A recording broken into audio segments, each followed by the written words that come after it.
Chapter 7, Jewish Fables by E. Michael Jones. Biological Determinism.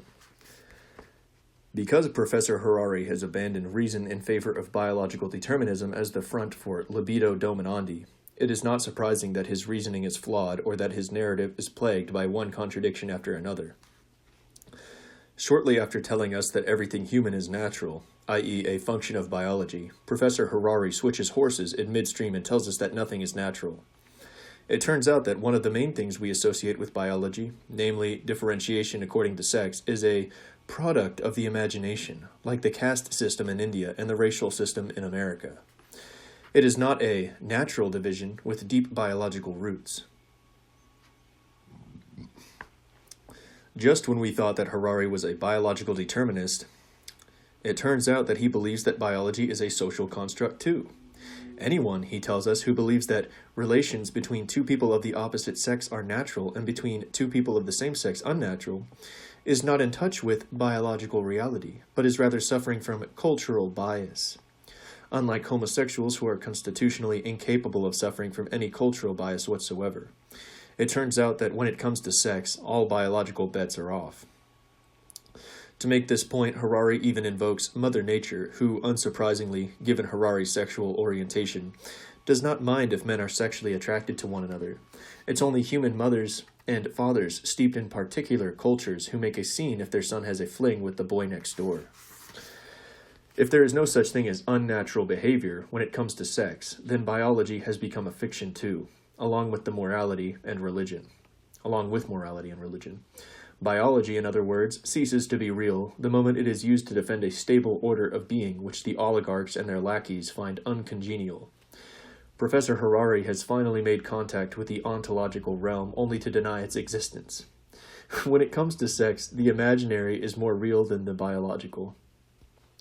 When it comes to religion, we have the exact opposite situation. Religion is a purely imaginary ignis fatuus, hovering over the marsh of biological determinism. When it comes to sexual differentiation, nature has no meaning at all. Which is it, Professor? Harari's a Darwinist, which is to say a biological materialist, when it comes to religion. But he's a Foucauldian when it comes to biology, especially when it comes to sexual differentiation, when it turns out it is which it turns out is completely imaginary, just like religion, and a purely cultural construct. The best explanation for this contradiction is Harari's guilty conscience, but that is not the only explanation. The other explanation is political control. The ultimate determination about whether an idea is real or not depends on whether it can be used as a form of control. Biology, as a result, gets discarded the minute someone makes use of it to defend a stable order of being, as manifested in differentiation by sex. Darwinism is a system of control which is effective because it denies the reality of any stable being. If everything is in flux, there is no such thing as justice and no way to object to an unjust social order. Not surprisingly, Harari titles Chapter 8 of his book, There is No Justice in History.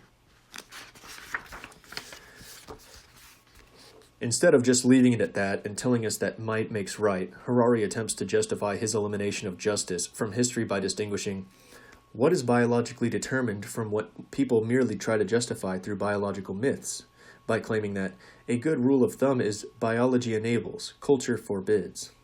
Culture, he continues, tends to argue that it forbids only that which is unnatural, but from a biological perspective, nothing is unnatural. Whatever is possible is by definition also natural.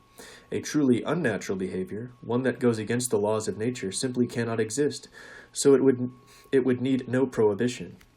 According to Harari's definition, culture is the only thing that is unnatural, and this is so because, in truth, our concepts, natural and unnatural, are taken not from biology, but from Christian theology.